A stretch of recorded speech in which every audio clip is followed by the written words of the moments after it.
अब इस टाइम पर बड़ी मम्मी को पता था क्या करना है। वो सीधा उन दादी के पास भागी जो मुस्लिम दादी थी सामने वाले घर पे, और उन्हें बुला के लेके आई।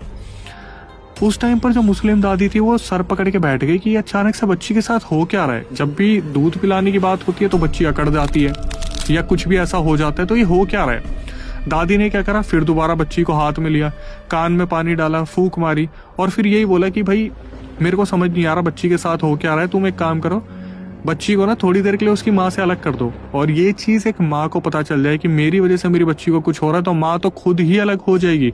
तो बड़ी मम्मी ने क्या करा, मेघा को अपने पास रख लिया और अपनी छोटी बहन को, मेघा की मम्मी को बोल दिया कि बहन तू बुरा मान, तू सही मान, तू थोड़ी देर के लिए बच्ची से फिर दोबारा दूर हो जा। मेघा की मम्मी अपने दिल पर बहुत भारी पत्थर लेके थोड़ी देर के लिए अपने कमरे में चली गई। तो उस टाइम पर क्या हुआ, मेघा बुरी तरीके से रोने लग रही थी।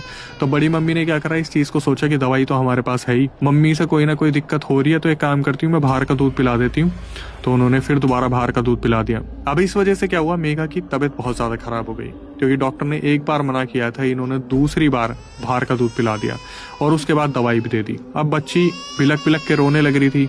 जो बड़ी मम्मी थी वो हाथ में लेके बैठी थी बच्ची को। एक टाइम ऐसा आया जब बड़ी मम्मी को लगा कि अब मुझे शायद बच्ची को मेघा की मम्मी को दे देना चाहिए। हुआ क्या, बच्ची को जैसे ही दूध पिलाने की फिर दोबारा कोशिश की गई, बिलीव मी, मैंने सुना मेरे रोंगटे खड़े हो गए। तीसरी बार बच्ची फिर दोबारा अकड़ गई और उसकी आंखें फिर दोबारा पलट गई।